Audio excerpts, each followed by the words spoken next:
On a scale from 1 to 10, how bang do you think you look? 6. 8. Boy, 10. What is happening? Man, I was very excited to do this podcast. That answer just went so many different directions. No, let's not get into that. But let's get into it. You guys are just being modest. No, I just don't have. I haven't had like a good haircut recently, so. Yeah, but it's not about a haircut. Your haircut is not like... It's I like think- an overall, I the how overall, you like think. groomed, like, and once my beard comes in, bro, I'm gonna be at 10. I don't have a beard yet. I don't When's it actually... coming in, Shami? Just wait a couple years. He's been It's gonna saying that come for in. years. It's gonna come in. Yeah, I don't actually think I'm like a 10, but I just say that I just You want don't? to... I What's just the want to real say... No, there's no Because, real one. I'm saying I'm a 10 so I don't have to worry about it. Because it's just like... Oh, like I'm hot. It doesn't matter. Like I. Not that I'm hot. It's not like I'm hot. I'm not worried. It's just like I look how I... The best version of me. Frost, when you come out the shower and, you know, just like happen to walk around the house, is there a statement that you happen possibly maybe say out loud? If I got the towel on my head, I'm walking around, I look at anybody in the face who makes the first person to make eye contact with me, I tell them I'm beautiful. Mm-hmm. What's wrong with that? Look, that's a what 10. What do That's people a- what do that's like a people 9 or want? 10. What do people want these days? They say, okay, Nobody don't asked you how call you're yourself- feeling. How do you feel? Like, nobody's asking, like, oh, like, do you think you're looking good today? And you go, I'm everyone should beautiful. feel beautiful. Yeah, No, but but like- ew, look at all that confidence. You're not supposed to say you're a 10. Say you're like an 8 or ask somebody else how you look. Come on. Stop it. You said 6, Amber? I did say 6. Do you really feel that way? You think that you are a 6? You think that like I do think I think I'm a 6. Like, actually, Why? though. yeah, why do you feel like you're a 6? I mean, like, I'm not like super hot. Like, I'm not like, you know, like really, really like pretty or anything. I'm just I don't know like kind of what to average. say. Like I can't agree or disagree because it looks bad. Like either way. It's not. mean, we're It's not speaking how other people objectively. see Yeah, yeah. you. It's not It's how. just- It's just like how do you feel like seeing your? How do you feel like? What do you feel like? Yeah, I mean, like, I see myself a lot, and I think I'm a 6. You know, like, also That's sad. It's But do you not think you can get to a 10? Or like do you think you're going to get to a 10? I mean, Are listen, you on going to some- look? Are you going for a 10? Like what are you going for? I mean, I'm going for like a 7. Like, This is what I mean, right? Like if, like, because okay, right when now you I'm asked not this like. question, right? I was also considering like, am I like I'm not also everybody's cup of tea. Also thinking that way too. Okay, exactly. That's my point, right? Like right now, I personally am not in like the physically best form that I could be in and 2 want to be in. So right? you're not a 10. So no, stop it. I'm saying that I could be fat. I could be obese. And if that's me right now, I'm a 10 So you like feel good about yourself. because Frost, I've aren't you chosen. the same person that also said that like if you know need to work on yourself, like you shouldn't Yeah. be overconfident and be like not aware of like your flaws. So if you're saying you're a 10 and saying that you don't need to work on anything essentially, then wouldn't that be Wait, work on yourself? What do you mean? like if you think you're a 10, then you technically don't need to like be in the best physical shape. You don't need to No. like okay. No, that's not what that explain. means. That's not lacking self-awareness. If you think that you don't need to like if you think that right now I am busy, I'm eating junk food and I'm fat, that's being self-aware. Okay? But you could still be a 10. Still be a 10 and feel that way? You could still feel like a 10. I wish I could have that type of confidence. So go off that. Like worrying about trying to get to a 10, you're never going to get to a 10. Yeah. I think the other things make you a 10. I mean, so for example, like say I'm having like a really good week, like this week, for example. What right? does bang mean? What word did I use? Well, I yeah, used what, bang, right? Yeah, what does bang mean? Quality. Oh, I mean, Okay. I'm a great human being. I'm 10, but like No, I thought this was like a physical thing. Actually, that's the part I disagree. I'm just kidding. All right, guys, thank you for tuning in to an episode of Strange Flavors. My name is Shimmer, I'm FARAS. My name is Amber. and this is the strangest and greatest podcast in the game. This is also brought to you by Aleph Theory. You can email us or send us your awesome music at strangeflavorspodcast@gmail.com. Or questioning like our opening one, which was Oh, sent yeah. in by Faraz's sister and my best friend and our friend Neha. Yeah. So if you want to send us an opening question, you can. Yeah. And send us through DMs, like on Shami would Facebook, like Instagram, that. or Shami Twitter. would like you to DM him. At Strange, I would like for you to DM Strange Flavors on Facebook, Instagram, and Twitter. That'd be awesome for the opening question. And then you can also tell your peers, your friends, your amazing loved ones where to listen to this podcast, like Apple Podcasts, Spotify, literally anywhere. Like you can listen it to Desi apps. You can listen it to BollywoodMusic.com. Just BollywoodMusic.com. They can hear Strange Flavors. They can hear Strange Flavors. I'm That's a pretty sure. website? If not, they can go in there and then request it. Like request it, and then we'll eventually be on there. Or you can And- automatically get your song on to Strange Flavors podcast if it is your cousin's. It's an automatic yes. That's incorrect. Incorrect. Amber doesn't actually work in the music selection department. Yeah. And So that is factually incorrect. However, what is factually correct is that you can also watch this podcast video format on YouTube. Unfortunately, this episode is not the same as the others. why is that unfortunate? You don't want to be next to me? That is very unfortunate. That I'm next to and I don't have a background. Although it does look... Oh, if we put a background If we in. did put a background, I think I would have been happy. But this does look aesthetically pleasing, right? I'm Amber? your background. I think this is really cozy though, because like I'm looking at you guys and I just want to be like, aw, like those are my two friends. Do we look like like- tens? Well, You guys are well looking you, like gave, a whole you gave us 20. 7, right? I get 8. So we're 8. We're in 18 then. We're in 18. Are we in 18? Or we should be at 20, right? Yeah, you guys are 20 Yeah. altogether. Yeah, but because of you, we can't. Dang it, dude. Damn. That sucks. However, I don't know where this was going, but Support. supporters. Man. Who, you know who doesn't Str- suck? Strange Flavors Town has been growing, guys. Yes, Wow. sir. We have executive producer Bobber's Bagels. Uh-huh. However, across the street, a new store has opened up. What store? No, hold on. bakery. Hold on. This is a Okay. A monumental type of moment. bakery. Okay. We have Cassie's Cupcakes. No. Cassie's Cupcakes. A new bakery has opened up in the Strange Flavors Town. We have 2 executive producers now Wow. of this Well, we have podcast. 3 because 3, 'cause Bobber's Bobber Bagels Bagels- is a two-time Two-time. executive He has like producer. a mini shop that you can. It's like out. He's actually mayor. He's a mayor. He has like a one of those drive-in food yeah. trucks. Food he has trucks. a food truck and a physical store. And a physical store, and then Yeah. I Cassie's could really go Cupca- for some cupcakes. So Yeah. come Man, through, Cassie, thank you for building the cupcake shop in Strange Flavors Town. It means everything. If you guys don't know what we're talking about, what are we talking about? What are we talking about? Come here. Okay, he's What stuck we're in Strange talking Flavors Town. about is the fact that if you come and you promote this podcast, you like what you hear, Oh. and you help us out on the podcast, and you support the podcast financially, we go ahead and mention you over here because we really truly appreciate you. And if you also want to support the podcast, there's a link in the description where you can find that you can support us. Amber's the new mayor of Flavor Town, Facts. of Strange Flavors Town. Also, we do have a Patreon for our cultural comedy videos, and that is also in the link. in the link below, so you can find that. There's all types of ways to support what we're doing, and we thank everybody who has been supporting this journey so far. Thank you guys. It means the world. Before we introduce the guest, I want to talk to you guys about something real quick.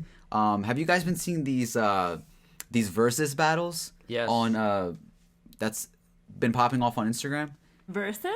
Yeah, so it's this thing started by Swizz Beatz and Timbaland, who are the producers, and they started out doing like these beat battles, right? They would compare their biggest hits, right? So Swizz would play his biggest hits, and Timbaland would play his biggest hits with like different artists. They started opening it up during quarantine to other people, so they brought on other producers, and it started becoming this really cool thing because everyone was bored at home watching it. And now they've gotten to the point where they're doing it with like huge artists, and it's amazing to watch. Like, you know, Nelly versus Ludacris. Recently they did one which was Snoop Dogg versus DMX. Wow. And so it's literally DMX playing his top hits, like the best 20, and Snoop Dogg playing his top hits. So personally, when I was watching this, I was in awe because these are DMX and Snoop Dogg are 2 rappers that I, grew up on. I was listening to all the time. And this is something that I would have imagined as a kid. Because I used to imagine things like that with like, there was this game called Def Jam something where it was like a fighting game between rappers. And it was so cool to see that. Remember how like when we were little, we'd get so excited if like superheroes came into each other's worlds, or like even with Disney Zack Channel and when like Cody and Jimmy Sweet Neutron, Life and- Jimmy Neutron and Timmy Turner, they came together in their thing. So like those things were like for a kid, it was so epic. And now I feel like we're getting that as adults, but because we have so much collaboration going on, I feel like we're taking those things for granted, where we're kind of missing the moment of like what this truly means. And we're not like really appreciating, like, think about this. DMX versus Snoop Dogg in a battle. This is like, imagine if Tupac and Biggie were battling each other. Wait, hold on. live. Talk in Amber's terms. Cardi B and... No, I'm following though. This is like Cardi B and Nicki battling each other in front of each other with their top hits. But Wow. it's like they're showing so much love and they're singing each other's songs. So wouldn't that be kind Cardi of would like never. crazy? Cardi would never. Yeah, no, that's... I think it comes with like the generation we live in now, that like everything is available to us. And even when you see on Twitter, right, you see like your childhood heroes, even if you see like a David Dobrik and a Josh Peck together, for kids it's like anything is possible, and we're Yeah. kind of getting used to that process. Yeah. I And think the when we were little, crossovers are just happening all the time. Like, there could be a TikTok Yeah. star that, like, for example, Charlie D'Amelio. She is so popular amongst these little kids. And, like, and James Charles is also very popular. He has over 20 million. He's the biggest beauty guru on YouTube. And the biggest TikToker and the biggest YouTuber collabed already. Yeah. Like, Yeah, and as these well. things happen like daily at this point. So it's almost like oh, okay, well, you see them interact in any way, they're gonna collab. Yeah. everyone's also friendly, especially in like hip hop. Yeah. I think not everyone, but like a lot of people are collabing with each other and it's a good thing. But at the same time, like hip hop, like there was a lot of beef. There was East Coast versus West Coast and all of that. But now it's like you have someone like Drake who can literally just like grab anyone, collab with them right away, and then yeah. Does everything all over. and all the worlds collide. Yeah. I wanted to ask you guys, what do you think would be like either a really good matchup or like something that like who would be untouchable in like a hits battle? Who would you really want to see versus each other? I want to see Kanye versus somebody. Ooh. Kanye. What about Kanye versus Pharrell? That'd be pretty They're both crazy. like artists and producers. Yeah. That could be one. A lot of people want to see Jay-Z. And they say against Eminem. I don't think that that's bad. Jay-Z versus Beyonce. That was a whole Lemonade album.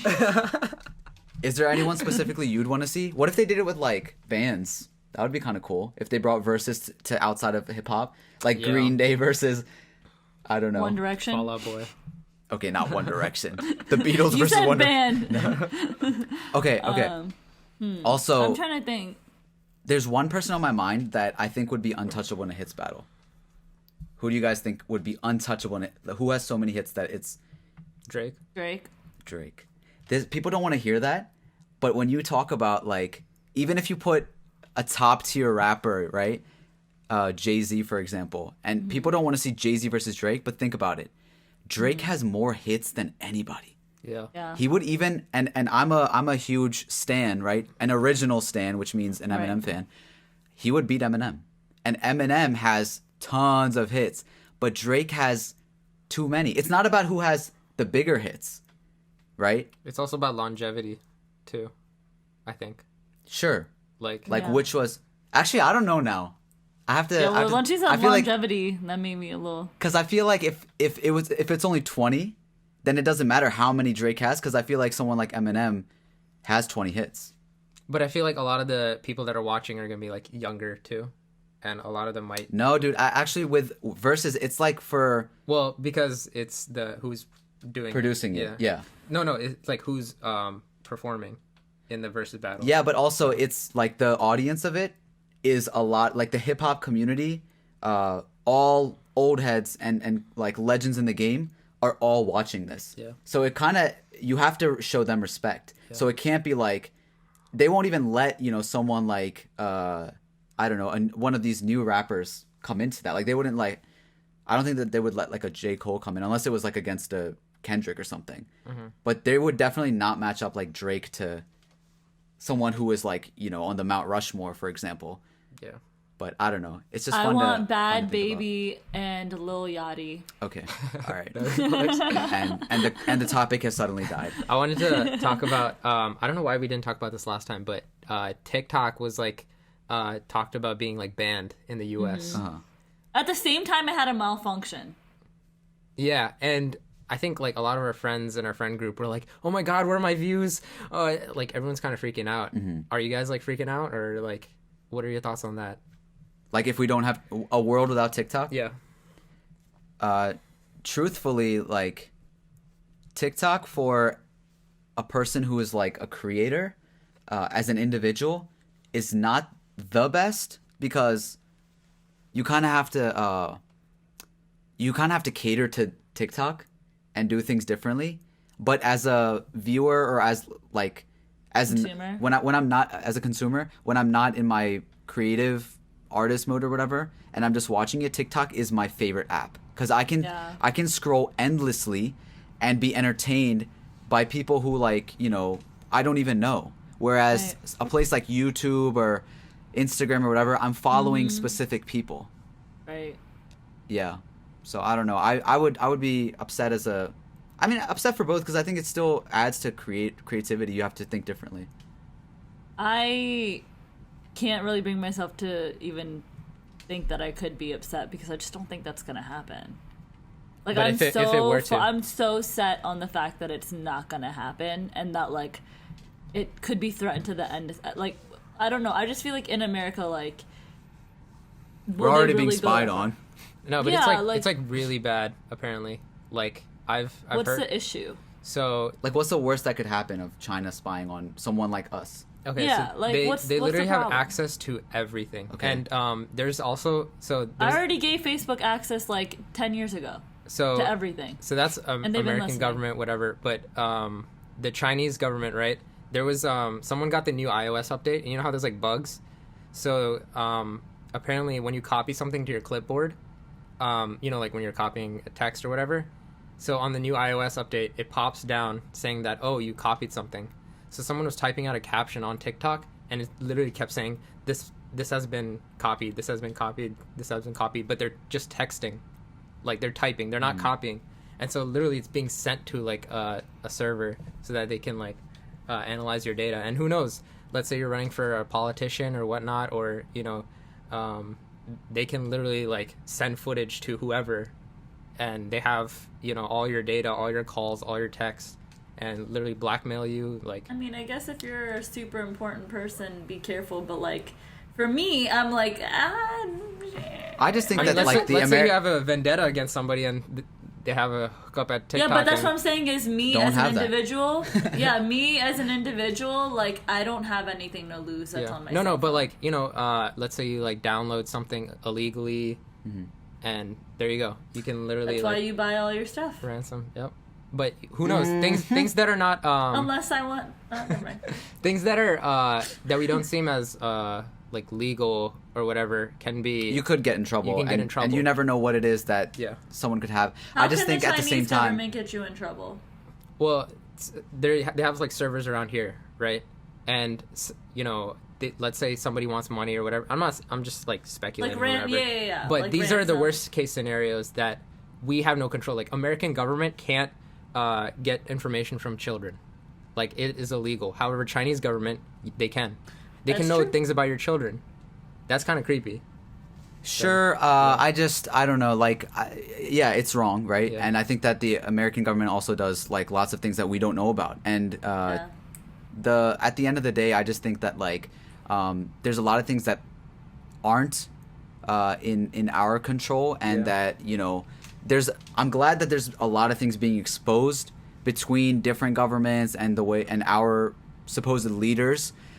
So you know, I think that like if you're gonna open up this conversation to begin with, then we should dissect everybody who, like, you know, what else are we, what other information are we giving away, and how are our elections truly being, you know, done, and like let's not only focus on them because we clearly have a lot of problems in our hands. So you know, if you watch the Epstein documentary, you'll find out that there's a lot of leaders that are lying to us, and a lot of corrupt, horrible things that are happening that people just shove under the rug, and we'll never know. And it's like what can we do? Yeah, we can't. We can only talk about it, and when someone comes to us and says like, oh my God, like we should all go against this, then we should open up the question like, well, what about this? Like, how are we doing anything better? So let's not be hypocritical in those senses. And I would just be sad if YouTube was gone.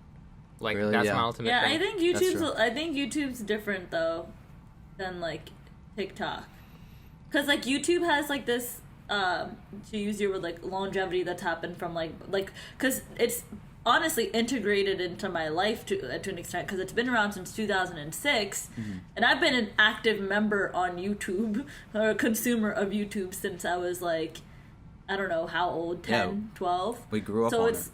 Yeah, so like I feel like that's a little different, whereas like for example in TikTok right now is similar to like how Vine was like you couldn't have told us when Vine was at its height that like, oh, if they just like cancel Vine out of nowhere, like, And we moved on. It's gonna be Like and we moved on. And I think for YouTube, it's going to be very hard to move on because Yeah. a lot of people learn information from it. So Yeah, you can like if you want to learn anything, you can. Literally Also, just go on people YouTube use and- that as their only source of like Entertainment. entertainment. They like some people don't have TV. Some people, they don't watch anything else besides YouTube. So it all depends. Let us know what you guys think. What's Yeah. your favorite app and what you would do. Does TikTok affect your life like that? By at the way, all? I'm not anti-TikTok. I just wanted to pose a question. I have TikTok downloaded, so... All right, now the most exciting part of the podcast. I want to introduce our amazing stranger today. So he is actually a stand-up comedian who was recently featured on Hulu's hit show Ramy. He also used to be a professional gamer featured on Forbes and The Wall Street Journal. So along with finishing his recent comedy tour with Akaash Singh and regularly performing with Mo Amer, he tells us tons of funny stories along his journey. So without further ado, everyone please welcome this week's stranger, Danish Maqbool.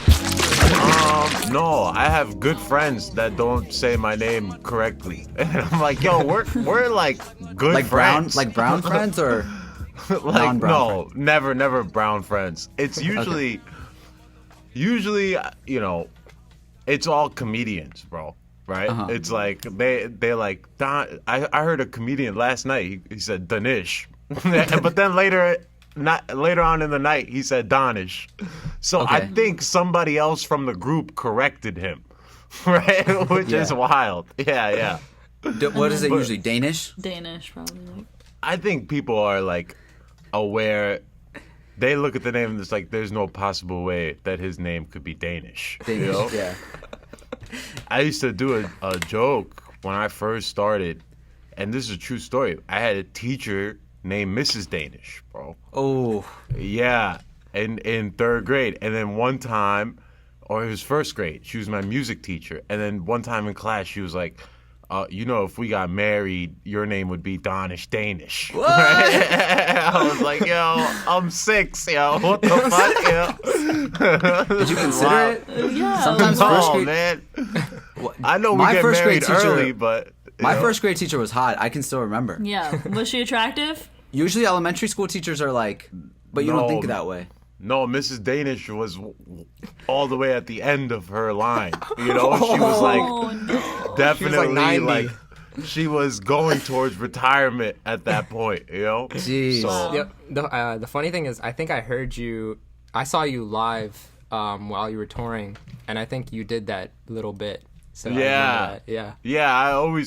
I was doing that forever, man. I was like, opening. It's a good one. I missed your name. It's funny because there was this one guy that was talking about, like in our culture, we have these cookies that a lot of brown moms will use as sewing kit boxes. Yeah. And I think the cookies are called Danish cookies, and he was calling them Danish cookies, just because like that's how it's pronounced our name. But that was funny.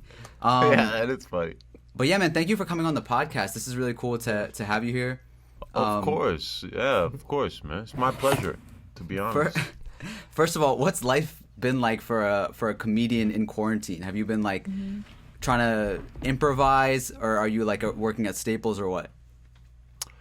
Yeah, you just like try to improvise, bro. You try to do some digital shows if you could do digital shows. You know, Like a digital comedy show, Yeah, almost there like was some- stand up. Yeah, it was like, which is not the same, you know. And then I guess to get by, a lot of comedians are moving. They're like doing moving shit in the city. I deliver what? groceries. Like like they're moving like to other people's houses and shit. That's the big hustle for comedians right now, which is like pretty hard work, but it's good pay. And then I just deliver groceries, whatever I have like a day that I'm not doing shit, you know? Are you Just in? to, like- Are you in New York or? I'm in Jersey. Oh, I'm Jersey, at home okay. still. Yeah, I'm at home. I don't have a rent check, man. And so, you know, you adjust, right? Like I was getting ready to have like a pretty good year. But then that was also I was also about to pay for my whole wedding, right? So it was like a big expense too. So it was like kind of back to square one vibes right now. So they got 'Cause I was- postponed. Yeah, that got postponed, bro, and we're gonna do something like a little small outside thing, you know. Yeah. And we're still trying to figure out all the semantics with that, because like now we're trying to rent a tent and all that, and see how many people we should have. So yeah, we were together last night, 6, 7 of us. This is the first time. We didn't have many hangs during the quarantine, obviously. Yeah. So we're like, things are starting to open up, and there's like outside comedy shows happening. So I did a show yesterday, and then everybody was hanging after. And, you know, I think one of the things we don't acknowledge a lot of time is how weird this situation is. You know, it's like, because everybody's going through it, nobody really talks about it. It's like, damn, yo, this fucked up our whole shit. You know, like. That's what I think about, like, especially for comedians. It's got to be weird because your whole vibe is off of like interacting with people and live performance. Yeah, and like when we go to like a comedy show, it's so fun because that's like the interaction is the best part. Yeah. And everyone's so close and intimate usually in these shows. I can't imagine like a virtual thing. You're like, you don't know if a joke is funny because there's lag, and then you got to wait for people to either laugh or it's in a long awkward pause. I don't know how that works. Yeah, I think stand up. It wasn't like the biggest deal in the world to not do it for 4 months. Although you brought up a good point. It's like you're used to that reaction every day, right? So I think it does mess with your personality a little bit. You're like maybe a little angrier, you know, because it's like you don't get this reaction that you're getting every single day, and you're like, oh man, I didn't even know I was reliant on this, you know? So it does alter your personality a little bit, but it's not like I'm bad at stand-up now that I didn't do it for 4 months. I'm not worried about that, you know? Yeah. Like, that's not that big of a deal. It's more of the personality stuff. Is you it know? is it feel like- better for yeah. writing more jokes, or was it harder to write more jokes being like isolated? Oh, I think it was harder, you know, unfortunately. Before I started stand-up, I wrote a lot of jokes just before I started to just try to get like some material together. It was like a very calculated situation, right? And I was like, I'm gonna get 5 minutes that I really mess with, and I did. I had 5 minutes that I would still look at today and be like, yeah, that's funny, you know. But once you get a taste of writing shit on stage, it's like you kind of never want to go back. It's so much funner, and the reaction is right there, and I think it also creates better material. So you're like, it's hard to go back to the basics. What do you mean writing stuff on stage? Like, you know, I used to write material like, and I still do a lot of times, like in a notebook, right? And it's like, I wrote a piece and I'm going to go do this piece on stage. And it's like word for word is usually how it is, right? But then when you're on stage, sometimes you're like just talking and then you're writing as you go, right? And then Andrew Schultz it. Yeah, exactly. And I'm, you know, I never talked to Andrew about his process of writing, but I'm sure he has like, there's bullet points, and then you say the bullet point and you try to figure a way out, right? Yeah. Because if you put yourself in a corner in front of a bunch of people, your mind is probably going to try to race to find an answer, you know? So that's when like a lot of good comedy comes out, and you just haven't been able to have that situation right now, which is, so you're like, but you could still write. My best stuff I wrote in a notebook, to be honest, right? It's just, it's a mixed bag, you know? Right. I think a lot of, we're going to be hearing a lot of like the sort of corona and quarantine jokes that people have been like, either whether it be like sort of dark thoughts or whatever. I think after all this is over, we see people back on stage. There's definitely got to be like a ton of experiences, you know, that people are going through that are like, man, this is kind of funny. I wanted to ask about like the outdoor shows and stuff. Like, do you think that's like the future of shows maybe for a little bit, and kind of like how Dave Chappelle did his and stuff? Yeah, I mean, we got 12 weeks left, you know, till the Northeast weather comes and says, nah, you know, so he's got 12 weeks. Everybody else has, everybody besides California has 12 weeks left in this outdoor environment. Somebody said this yesterday in the comedian group. He was like, yeah, but it's more like a Band-Aid, you know, to the solution. It's not really it's not fixing the problem, right? So I mean, I think people are desperate to have a good time outside right now. And then in 12 weeks, we're going to get a really harsh reality when it's like this winter is our first winter dealing with this, and what that is going to look like, right? That's going to be tough. Yeah, I just can't in imagine. a lot of ways, it came at the right time, yo. March, you know, we got lucky that this shit came in March and not last November, you know? Right. I just can't imagine seasonal depression plus quarantine. That would be insane. Yeah, you're right. Yeah, I just can't imagine like if they do have, you know, stand up happening like in the fall and winter, and it's like inside, people like wearing masks while like laughing at people's jokes. Like I feel like people are gonna do that. That'd be weird. Yeah, I mean, I think it's fine, to be honest. I don't need to see someone's mouth, you know? Like, as long as I hear, as for the comedian, I think it's fine. You know, like, the problem is with that idea is then the clubs can't charge for drinks and food, right? Because you would have to keep your mask on. And as a performer, I'm not comfortable performing in front of people who are eating and drinking indoors, right? Like, that's just not, I'm not there yet, you know? I got to see what's going on. To me, that doesn't seem like the vibe right now, right? You're on stage, you're at the safest place. Yeah, but still, bro, I don't want to put other people in a situation, because that's really what it is. I organized the open mic, but people are like, yo, why don't you organize a show? Because then you have liability on your hands, right? Like, what if somebody gets sick from your show, and I don't want that on my conscience. You know, even if nothing legally happens to me, I don't want that shit on my conscience, bro. You know, no way. So it's, you know, it's definitely. But then my boy was like, yo, would you go on tour with me and do some indoor shows? And I was like, yeah, for sure. If somebody else is setting it it's up, on him now. It's on them, then There you go. You know?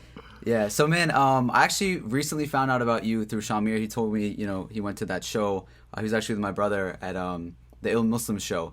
And then I followed you because I saw some of your stuff. First of all, hilarious. Like, I love your delivery and everything. It's so funny. Thank you, but bro. I was following you, and I saw that recently you had your first acting debut, right, on Hulu. Oh, yeah. So, on Ramy, Ramy. So that show, Ramy, you know, very popular on Hulu, has obviously Ramy Youssef, Mo Amer, and Mahershala Ali this season, plus you, Danish. Yeah. So how did that come together, and what did that mean for you? So funny, man. I have one line, you know. but like your Instagram post, you were like, you know, this means a lot, even though it's that. Oh yeah, it's true, because, you know, look, two shows have tried to mess with me, right? Out of the thousands of shows that exist, and it's Hassan Minaj asked me to submit a writing sample for his show. That didn't work out, but he asked. And then this audition thing with Ramy, right? Which worked out. And you think about it, and it's like, man, there's thousands of shows on TV, right? There's like 6 that cover the Brown experience, and 2 of them asked me to work for them. But none of the other thousands of shows gave a fuck, right? And Ramy and Hassan shows are on top of the world. They're not That's like true. some little shows. They're not a small you deal. know? No. Yeah. And so it's kind of, to me, I always found that kind of weird. And just going through that experience, it makes you like thankful. It's like, damn, if Ramy's show didn't exist, that means I would never be on TV, you know? Like, so it's like, it's, you have to be appreciative if that happens to you, right? Yeah. Because it's like, it doesn't happen for a lot of brown artists just working right now, right? It's still being created. And Ramy's just a homie, because his mentor coming up was Uzzer, right? And it's like Uzzer Osman, who's basically my mentor, and that's like my big brother. And so Ramy became like a friend through that, and he just asked me one day, he's like, yo, can you do this audition? And then it worked out, and it was a lot of fun, you know? It was. So it you're was in mad the fun. Brown Illuminati then. You made it into the brown circle of Jersey people that know each other. Oh yeah, man. I think, you know what happened is I was just a comedian, but I was doing a bunch of colleges on the road by myself, right? I had like set them up where I put like a 5-minute tape together. I got really excited about it, and then I just emailed every college in the country.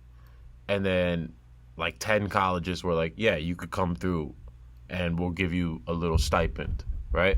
And I was like, bet. And then I just started doing that every semester. And then I just quit my job.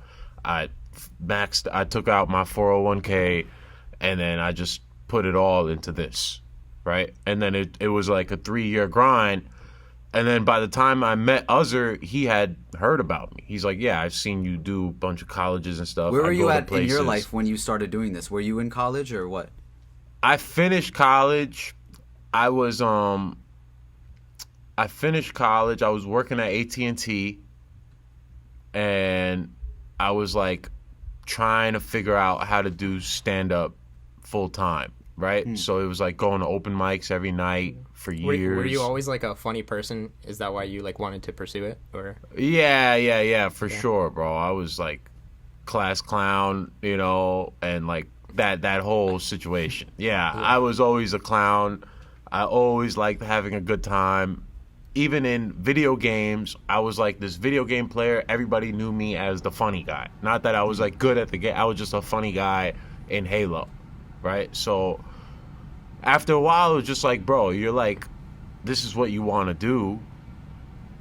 And you never like believe that you could do it. But then it's like, fuck it, you know? Like, you only live once, right? You might as well take the leap. Because I'll tell you, man, if I didn't do that, it was the best decision I ever made. I'm 31. I'm not rich by any means, but I'm like the happiest I ever been in my life, you know? Yeah. Well, you had that like little role on Ramy, but so people aren't like recognizing you in person from that or anything. I mean, you're on our podcast, so you haven't really made it anywhere. So Yeah. No, you're right. I'm just Bro. kidding. I'm messing with you. I was You like, didn't think where there was is gonna be this- 2 comedians today, did you? I was like, where is this kidding. going? No, the joke is that we're actually huge. We're not a small podcast. That was the joke. If you didn't catch that. No, but what do you see? What do you honestly feel when you see people like Ramy and Hassan Minhaj? Did you feel like at one point like, yo, I'm gonna be that brown comedian, and then there's people that are like at that level, and you're, you know, not to say it in that way, but like, you know, you're not necessarily as you didn't get as much exposure as them yet. What goes through your mind? Well, it's you have to understand it's a time thing, you know. Okay. Ramy's been in the game 12 years. Hassan's been in the game 15 years. And so, you know, I was touring with Mo forever. Mo's been in the game almost 20 years.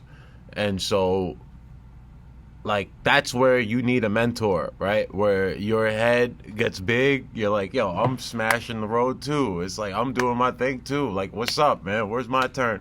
And it's like your mentor would be like, oh, it's all gonna come for you, bro. Like, you just have to play your position, play your part, have fun, right?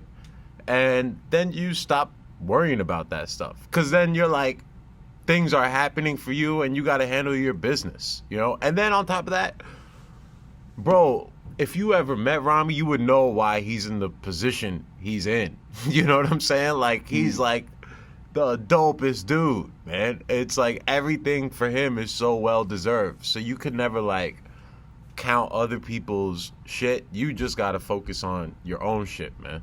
Yeah, that's like, awesome. Absolutely. I'm further along in comedy than I ever thought I would be. I could tell you that right now, you know, like to just know these guys. I was watching these guys before I started, right? Like watching Namesh and watching Akaash, and Akaash is like one of my best friends, right? And it's like I was watching him before I started, and now it's like, yeah, that already I achieved all the goals I set out for myself. Everything from here is just bonus. Yeah. You know? Yeah. I was actually listening to your first episode of your podcast, and you had Akaash on, and he was saying that you kind of like set up the tour that you guys went on together. Yeah. Yeah. And that's where I was like, bro, I'll set up a tour. Let's split the money. And he's like, bet. And that was it. And then we set up a tour. He was cool enough to do that. I did a lot of the legwork, but it's like we weren't going to sell tickets if it wasn't for him, you know? And it's like, bro, it was a win-win for both. And then he got all those clips out of that, and then he started posting them, and he blew up. And then I even got to like post some clips during quarantine, and that was really dope for me. So it was like, yeah, Akaash is the man. I've had such a good relationship with all the brown people. Try to help each other out, and every other community in comedy is like, they're like, damn, we wish we had that. Really? Right? Yeah, because brown awesome. people are going through a wave right now where it's like, bro, if you're dope, we want to put you on. Yeah. Right? Like, because we knew how hard it was for us coming up when we were dope and nobody was there to help us. Yeah. Right? So they're recognizing that for this generation. They're like, no, we're going to pull you up, you know? That's so good, because I feel like that's why I even asked that, because a lot of times amongst our community, sometimes I guess in the older generation, there's a lot of competition, and like it's funny that I even think that way, that it's just like, you know, if one brown boy has made it, why is it that like that's the only one that can represent everybody? And I think that's where like Hassan Minhaj, for example, sometimes gets a little bit of flack from, which is like, it's his experience, but for some reason we all feel like, oh, this is our, you know, our chance for someone to speak up for us, and if he says the slightest wrong thing, it's like people will get mad at him too. Do you ever think that way? Yeah, I think I've seen the Hassan takes, and I'm like, I don't feel like that, you know? And you're like, you have to think like, oh man, this is just his experience, but he's become so gigantic that he represents a lot of people's experience. And I think he's also aware of that, right? And that's why he tries to speak from experiences, but also keep everybody in mind too, which is just a tough thing to do, right? Yeah. And Trying to be relatable. yeah, he's trying to be relatable, and he is a relatable guy. He's just like everybody else coming up, you know. And Hassan just worked really hard, man. He worked so hard. If like hearing some of the stories coming up, you know, Hassan was like a kid whose father was setting up like shows and stuff, right, for like other comedy shows, and then he like brought in Allah Made Me Funny, and then brought Hassan to their hotel room and was like, yo, meet my son, right? And then Allah Made Me Funny, which is Mo and Uzzer and Preacher Moss, they were all like, yeah, we'll show him around. And so Hassan also came up from that, like he met mentors, and then they were like, okay, this is how you do it, you know, and he was already a sharp dude himself, and then it was like liftoff, you know? That's awesome. I didn't even know that. Yeah. What was your upbringing like? Did you have the traditional sort of parents? And how did you convince them that comedy was going to be an okay thing for you to do? Yeah, I mean, I came from a dad. I came from. So a dad. I don't know a about mom. traditional parents, right? My dad. No. I came like everybody else from a mom, But my dad, he's traveled 100 countries, right? So he's like a pretty cool guy. That's awesome. And well cultured. Also, yeah, very well cultured. His English is like better than my English, right? And he just like is the coolest dude, right? Like, for example, like he took my mom to Russia last year, and when he was in Russia with my mom, he just started like speaking Russian. Wow. And my mom was like, I didn't know you knew Russian. He's like, oh yeah, I lived here for 2 years back in the day, Wow. And it's like, yeah, he's just a well-traveled dude. And also a dude like that holds it in his chest. He's not gonna flaunt it, Yeah. Just a slight flex out of Yeah. nowhere. Just drop it on you. Yeah, my girl knows every language I speak right now. Before we get to the country, I'm gonna let her know. But my dad and my mom is just cool as hell. So I didn't ask permission or have to convince anybody. My dad very much my whole life told me, this is your life. And you have to go live it and live with the consequences of that life. So you have to make your own decisions, right? Which is probably the lesson that all parents should be given to their kids, Wow. Whether they want to be fuck-ups or not. It's like, let them make that decision, right? And so, yeah, I think he thinks I probably could have been a really good lawyer, and I'm not, but it's not like he never said that, Yeah. He's never said it to my face, maybe behind my back, but he's never said it to my face, I mean, when you've traveled that much, like you are aware of like what life is really about. I think for a lot of brown people, sometimes it's just like that hardship they go through to even make it to like America or Canada or whatever, and then they're just like, they don't want you to struggle the way that they struggled. Yeah. But your dad, he's well experienced, well traveled. We need Uncle Maqbool on the podcast. Yeah, Yeah. bro. Oh, his stories are phenomenal, bro. Oh my God, he's just the best storyteller. Yeah. I think growing up, when I would watch him, it like just totally have everybody mesmerized, and like him telling a story, that was the power that I wanted. It wasn't money or anything else. It was just that. Did you I learn want to hold storytelling court. from him? Yeah, I think so. Like he had beats to a story, and then he always had a good ending. He always had like a punchline, right? Yeah. Like, and that was a big thing, and it was never corny. That was the other thing. He never ever had a corny punchline. Like the punchlines that you would hear from every other Desi uncle that would just like put the bow on the rap. No, he didn't do that. Like the punchline was totally from somewhere else. It was like, oh, that's funny. Yeah. And like, so it was like, yeah, he was cool. I That's grew up with a awesome. cool dad. So that's where I was like, oh, I want to be cool too, which is why it's like I've pursued that. I've heard that makes What's- like the best comedy too. Is like, I mean, you tell me. I don't know, but I've heard a lot of people say that Dave Chappelle, the reason why he works the way he works so well and appeals to so many people is because his storytelling is really great. Is that kind of something that you look for in comedy, or how do you approach it? Yeah, I mean, I think the best people are probably people who are able to take from their experiences and then generalize how people could, they create a situation, just a general situation, right? But then once they make you realize this point in this general situation, in that they're going to have an experience, right? That could tie in the whole thing. That's usually the best type of comedy, right? So it's like, Chris Rock does that pretty much the best. Chappelle does that the best, and it's like Michael Che does a really good job. So yeah, storytelling is a great tool. Mo, who I tour with, is one of the best storytellers I ever heard. He's just like phenomenal, and you see how like, bro, it's so hard to do 10 minutes where you're making people laugh every single minute, and it's one thing.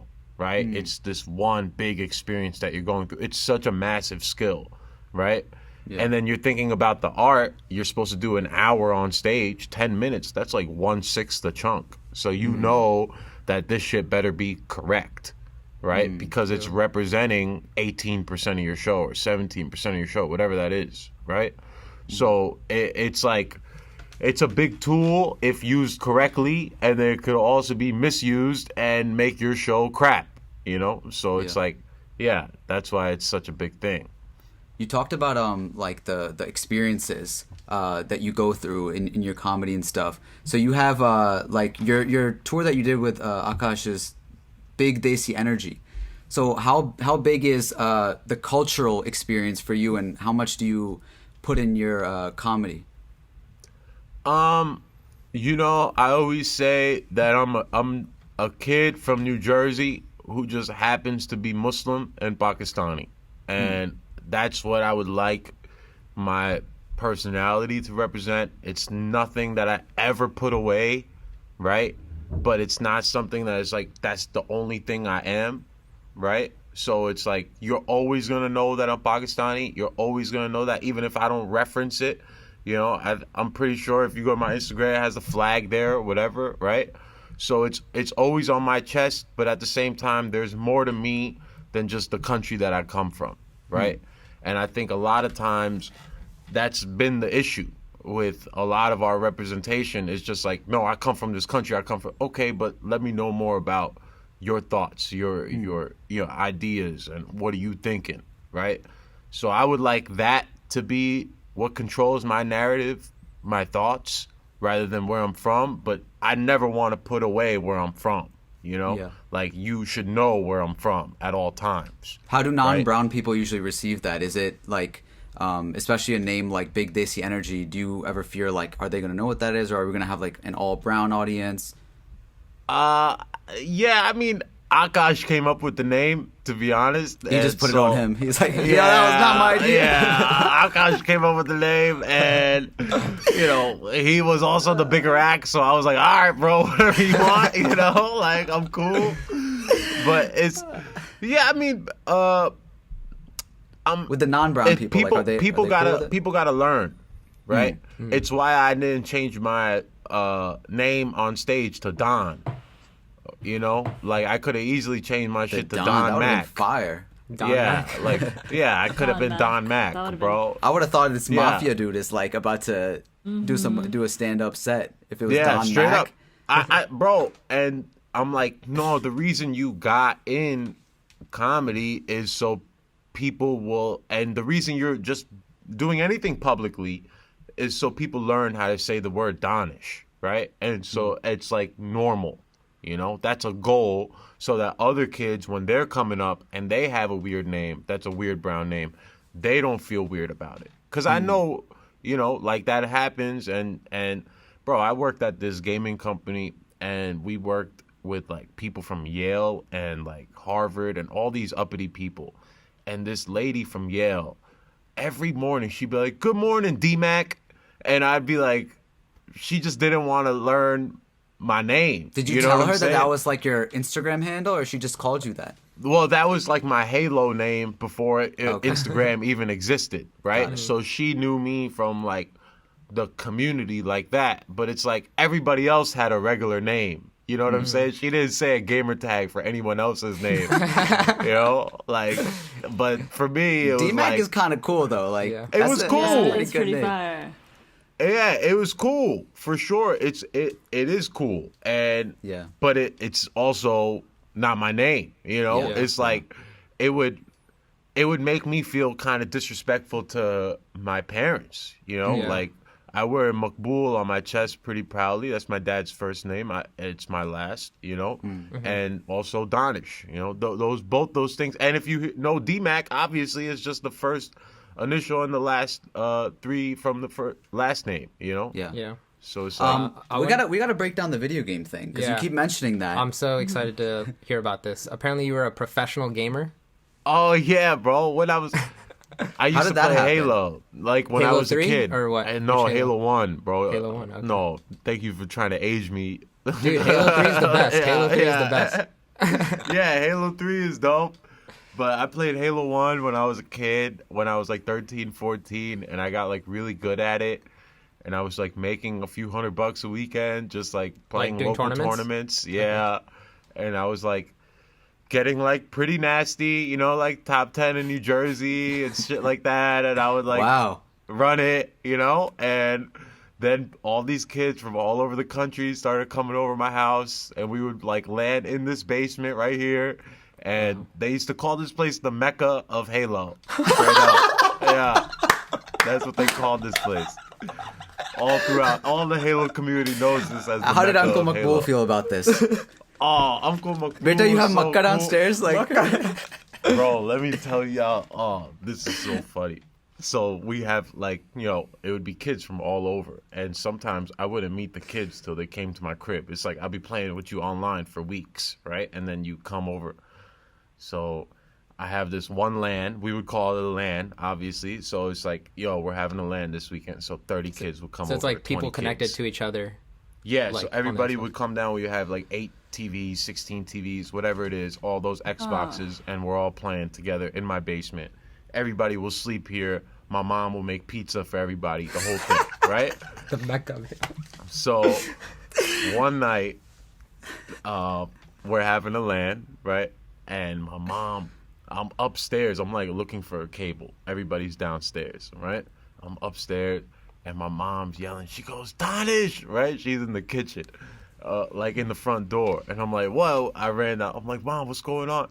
And then she opens the door, and outside, there was a gamer, right? And he was smoking a cigarette, right? And he's like 6'5", tall dude, bro, with like big hair, you know, definitely like long tee. Didn't look like a corporate man, right? So I'm like, she's like, who is that? And I didn't know his name, right? And I'm like, so I just told her, I was like, Mom, that's Boo, you know, because that was his gamer tag, right? And she's like, boo-hoo, right? And then I was like, yo, you just said boo-hoo, yo, that's mad funny. that was definitely a dad story. Yeah, it's such a dad story, bro. Because I didn't expect that. I didn't expect that. Yeah. That's crazy. You had that many people at your house just like playing Well, video my games and mom stuff? always came up under that rule of like, I'd rather you have a big party here or than do go something to here someone else's. rather than go somewhere else, so I could keep an eye on you, right? And then they're just really, again, like, bro, I grew up with really cool parents. Like, Yeah, I went sounds to, like you know, like traditionally, I went to Islamic school every single day. You know, I had Sunday school. I had all those things, right? You want to see the real Mecca? Yeah. Straight up, bro.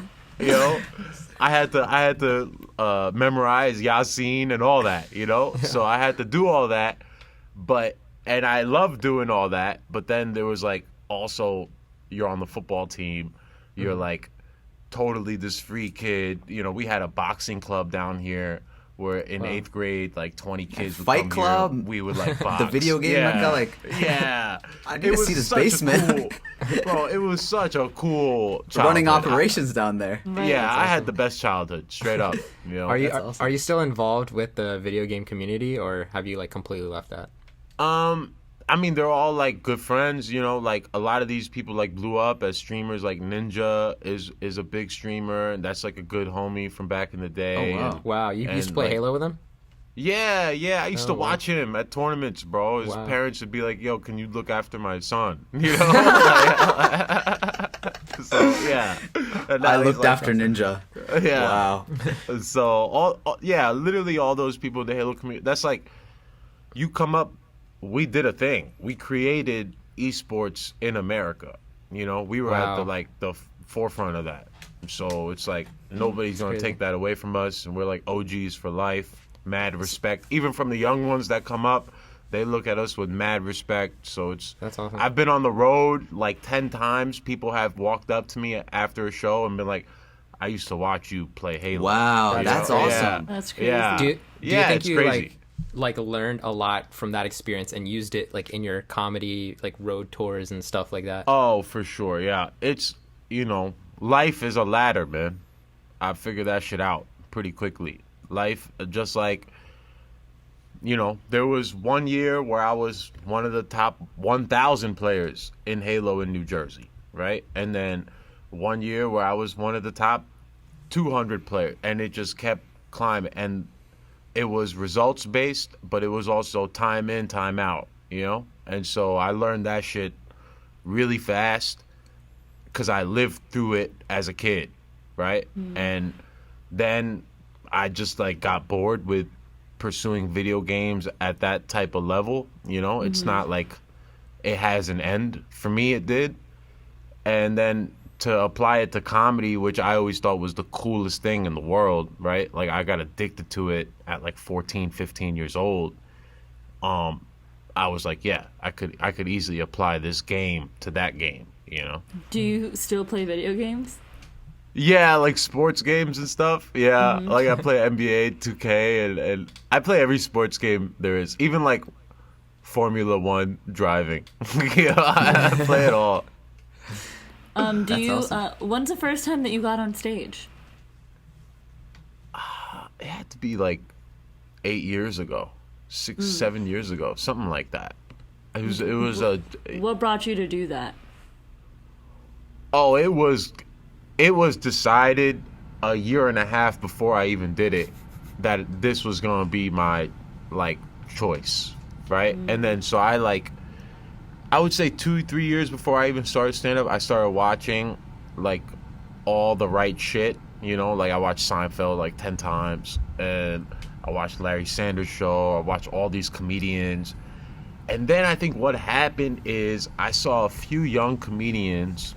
Like I saw Jerrod Carmichael. I don't know if you guys know who he is, but I saw him before he blew up, right? Like on like a link.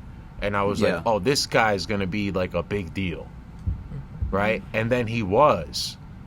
And I was like, oh, so what works, right? What's going to be the dopest. So that, like you're saying that to yourself, like my radar is pretty good of judging. Yeah. I was like, so your radar is I felt like not pretty good. I was like, your radar is great. Yeah. Right? But what your ability is really low. So you need to like step up your ability to then fulfill what your radar is like, right? And so that was the whole process. I always, like the first 2-3 years I was doing it, I knew it wasn't what I wanted. I was just happy that I was doing something in the realm of what I wanted. I was like, I know that eventually this shit could get there with a lot of hard work, Did you bomb like the first couple years or? Yeah, no, the first year I had a good year. I came off pretty fast start, and then the next 2 years I bombed pretty hard consistently. This also sounds really bad because we're brown people saying bomb on a podcast. Oh yeah, I know. Yeah. Was it a good bombing? Good bombing, bad bombing? What we mean is, did you do bad on stage? Wait, so you had 2 years? What do you mean you had 2 years of bombing? What happened? I think because I came in so prepared, right? And I had like all this shit written, and I was able to just rely on that for a year. Right. And then when it was like, yo, you gotta switch it up and come with some new shit, and I was trying to come with just hot garbage for 2 years, it was like such growth pains, and probably not 2 years, it was probably like a rough year, which felt like 2, it was probably that. But you hit a wall after a while, and then it's like you need to hit another growth phase, and then you're gonna hit another wall, and then you'll like it just keeps happening like that, Yeah. What was your like your favorite performance? You just felt like this was the greatest performance I had. Like, man, Boston with Mo was pretty good. In February, we did the Wilbur in front of 1,100 people.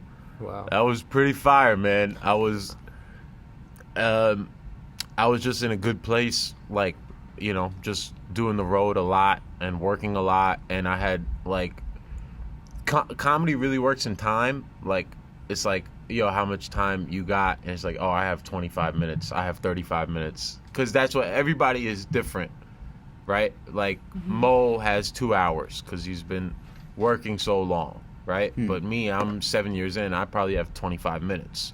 And I just put 11 minutes out on YouTube or on Instagram. So now I'm like, oh, I'm not going to do those 11 minutes anymore. So now I'm like, I probably only have 20, right? So it's always like in terms of that. So you caught me in February where I had the most amount of time I could have, and I was like the hottest I could be. Yeah, I had like the best time ever. You know? That's awesome. All right, what was your worst? You were just like doing real bad. You feel like, and how awkward is that? Bro, I've had so many bad ones. I've bombed so hard. Nothing sticks out like to you, but you're Yeah. like, okay, this was like the one. There was one time. There's this. I came up in Harlem. Okay, that's where I would first start doing comedy, because my thought is you're doing all this wordy shit, right? And if the wordy shit will work on the nerds, but if it could work over here in Harlem, then you really have something, right? That was like my thought process. What do you mean? What are Harlem people like? Like, Well, Harlem people are going to be, at least like East Harlem, they're going to be a little bit grittier. They're not going to be as nerdy, right? It's a little more tied to the street, got it. right? It's like Their not laughs at, are not like, they're not like handing out laughs as easily.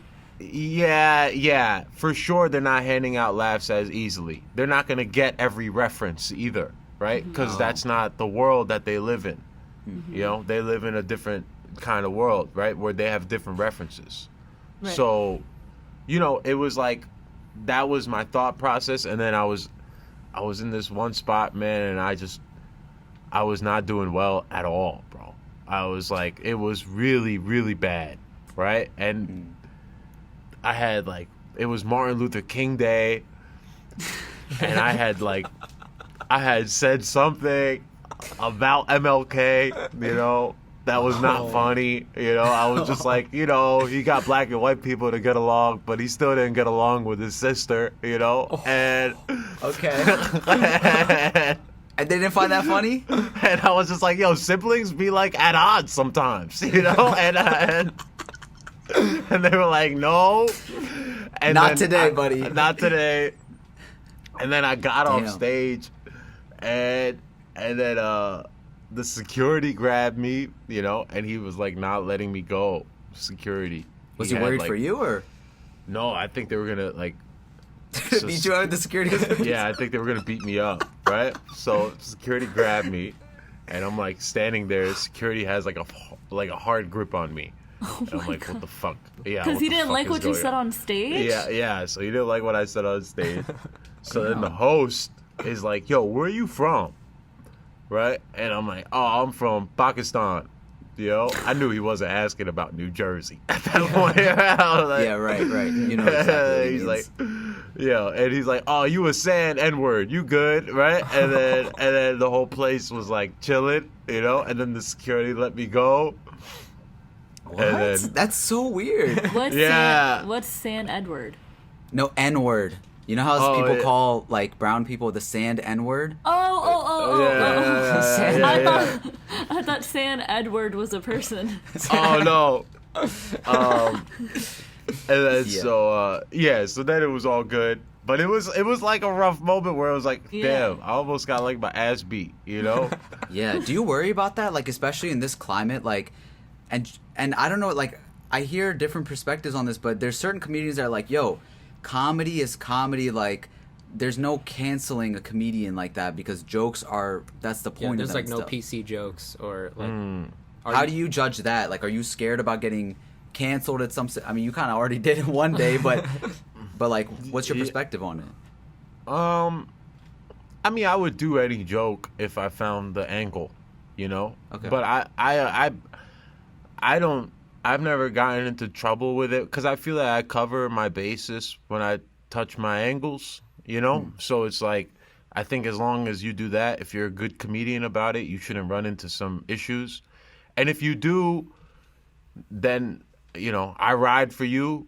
You know, I hope it doesn't go down with me. I don't want people to be upset with what I'm saying. I'm not up there trying to say some edgy shit to just say some edgy shit. It has a point, you know? And if you miss the point, that's what I'm most upset about, you know? It's like you got caught up on, I never want to sacrifice a buzzword. You know, I don't want to say a buzzword so you don't find the point. That would be like, that would really tear me up. You know, more than you getting like a trigger word for like. Yeah. I don't want to use a trigger word in some, and then you not understand the point. That's what would fuck me up, personally, right? Because then it's like, damn, you didn't even hear. You what cancel I was them. saying. You didn't get the point. You're canceled. I'm not. Canceled. Yeah. Well, it's like, you know, that's my job, right? Is to make sure that you get what I'm trying to say. You know, and some comedians are like, no, I just say what's funny. You know, and I don't. There's different ways of doing comedy, man, and it's always ever changing. I think comedy today is a lot more truthful than it was back in the day, and then some people don't fuck with that. They think, oh, this is garbage, you know? And I think if you find the right way to do this style that people are doing, it's actually the dopest way to do it. But that's my opinion, right? Who do you think are like the best in the game that do it that way that you're describing? I mean, like, who do you really look up to? I love Michael Che. Okay. You know, I love watching Che. Ramy's a friend, but I love to watch Ramy. You know, Chappelle, obviously. You know, like you watch, like that's an obvious one. You know, like if you saw what he did with like 846 and that whole George Floyd thing, like that was dope. Oh, you like that? Okay. Yeah, the way because there's not like comedy in there in the same way, but there is elements of it. Yeah, it's cool. You know, the fact that he was able to just churn 25 minutes out on a topic and just kind of like put it together some way, right? It's not the most polished, you know, but it's like, who has time to polish something like that right now? And it came out of nowhere, and it was like, I think perfect. Like everyone was talking about it, like, yo, Dave Chappelle's special. And then while you're watching it, you're like, what's going to happen? Yeah, exactly. So he created a moment, you know? And then there's other ways to do it too. Like, you know, like Hassan put out a George Floyd episode, right, on Patriot Act. Yeah. And it's like, but you got to know what goes into both. It's like with one, it's one guy, right, like just doing stand-up. And the other one is like, it's a whole production where, you know, the guy's got a staff and he's working with a bunch of people to write this beautifully curated thing, right, for everybody. So it's two different mediums, right? We have to learn how to appreciate both and differentiate both, too. Yeah. It's not fair to lump those two things together. Yeah. But also, like, both of them came from their own experience. It was like, what I found really cool about Hassan's was that, like, he literally called out, like, the brown community in some instances where he was like, you know what? Like, we're not going to tell the same sort of story or say the same thing that everyone else is saying. And obviously with Dave, we know, you know, his sort of upbringing and the people that he interacts with in Ohio. And it's just like, you're not going to get that perspective from the everyday guy. It's like you kind of need it from them, which was really well put together by them. Yeah.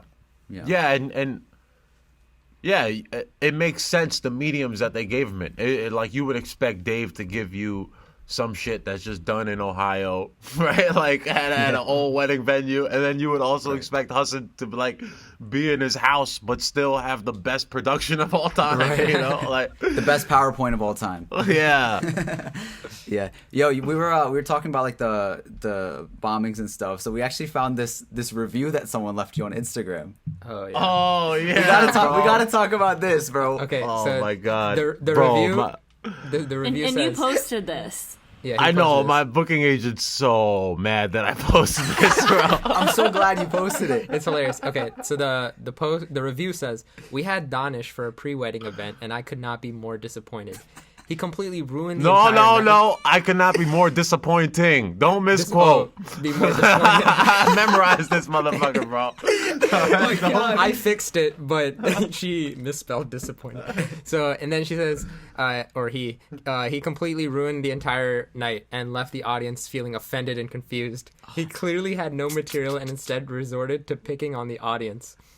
And then he's like, while we made it clear that this was a family event, most of Muslims, he still mentioned inappropriate topics that were very distasteful. Come on, Danish. To this day, people still comment on how bad the comedian was, and as the bride, it is quite embarrassing. I do not recommend him to anyone ever and hope no one has the same disastrous experience. Bro, what did you do? And then you captioned, the worst part is, I had a good time.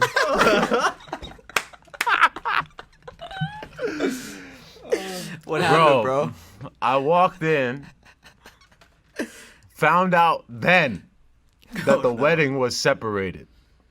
Right? Oh, like At the male, wedding. female. Which side were you on, Yeah. the male side? Yeah. Okay.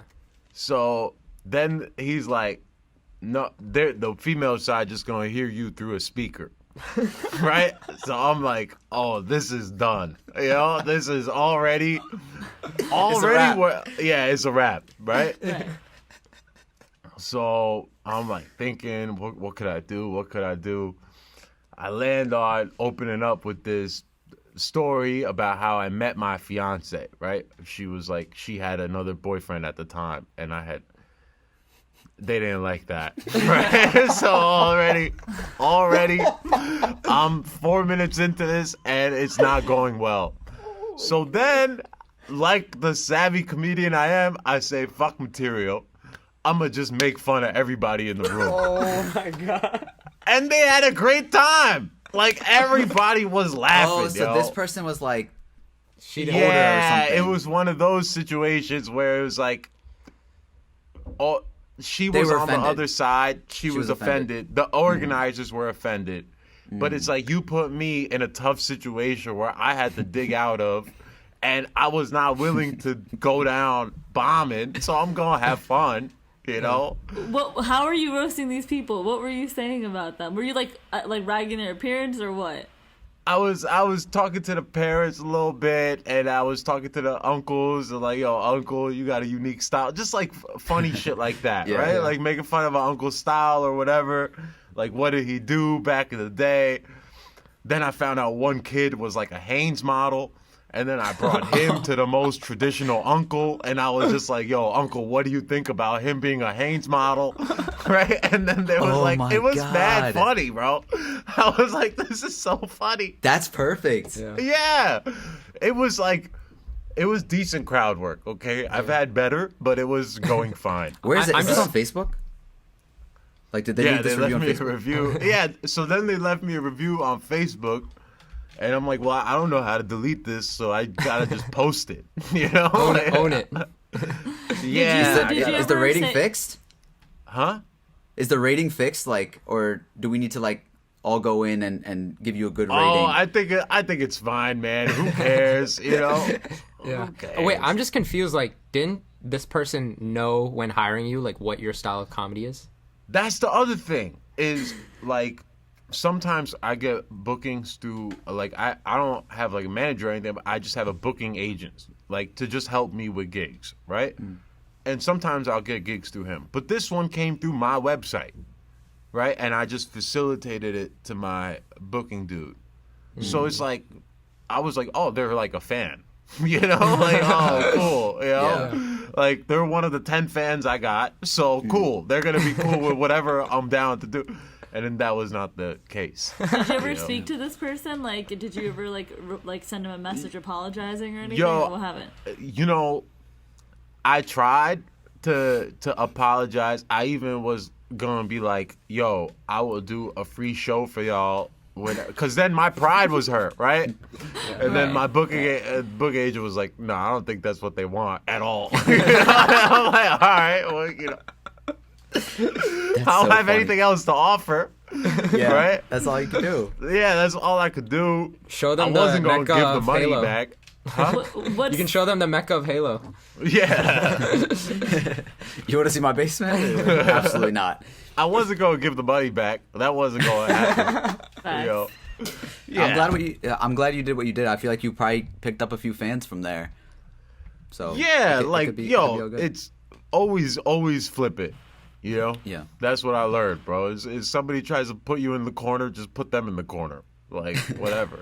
Yeah. No, dude, you're incredibly inspiring. Like this whole time, I wish we could talk to you forever. I feel like you have so many stories and stuff. Oh, thanks, man. But yeah, we do have to wrap up. I wanted to ask you, for people that are listening, what's like the most important part of the process of stand-up comedy or entertaining, and what are the things that like they should really take note of when they're trying to pursue a career like that? I think usually if you ask this question, most comedians will say get on stage. Okay. And that is really important. I would say, and to some people it's important, and to some people it's not. I would say learn the history of what you're pursuing. That's really important. What do you mean by that? Find out, how did comedy start? Which comedians were popping back in the day? You know, what jokes were used, right? Like, what jokes were being done in the 60s, the 70s, the 80s, you know? What was Lenny Bruce like? Could you listen to him today? Was Steve Martin? Read his book, Steve Martin's book, right? Like, there's watch Seinfeld, watch all the shit that's so like Monty Python and all the shit that's so important to what stand-up is today. You should know that history if you're gonna get into it. Even if like you don't want to do that style, like you still have to watch those things. Oh, 100%. Because whether you know it or not, you're gonna take from that. You know, like that's just a fact. Don't be so arrogant that you don't want to learn the history of the game, because that's probably the most beautiful part of the whole thing, is how like what's been done, right? And if you fall in love with that part, then you'll be fine. That's awesome. I think that's really great advice. Yo, Danish, you're incredible, and we definitely thanks, guys. wish you the best. I can't wait to see more of your content. Like, you're really funny, and I love your style. And hope you get even bigger. Yeah. Thank you so me much too. for coming on the podcast. Oh, thank you. Where can people find you if they want to follow you and everything? Just DMAC? Yeah, DMAC1 on all the things, and you know, I have a podcast is bi-weekly called the DMAC Hour. You know, so yeah, awesome. That's it. Dope. Yeah. So this is Strange Flavors. So on this podcast, we ask all of our strangers one last question. Amber, if you want to take that away. If you could describe yourself as any flavor, what would it be and why? Like vanilla caramel. Okay. Right? Why? Because I'm pretty boring. Definitely not, but okay. You know, I got this. I like to be boring. That's my style. You know, I'm like not like, you know, like in activity. You know, I don't be doing much, right? Okay. But also, you know, like if we talk, I got some flavor. You know what I'm saying? So it's a little bit caramel, a little dazzle of caramel. Yeah. What would your dad caramel. be? That's what I want to know. Oh, that All the motherfucker flavors put together. What's that one? Neapolitan? Was that the one? Yeah, with the strawberry, chocolate, vanilla. Yeah. Add like 6 more flavors, and that's it. Add a Russian you know? salad on top of that. Yeah, add a He's Russian just surprised you with that. All right, guys, that's Danish Maqbool. Go check him out. Go support him. He's a dope guy. And we're very thankful for him being here on our podcast. And for everybody listening, it's been another week. Another flavor. A little less stranger. We'll talk to you next time. Word.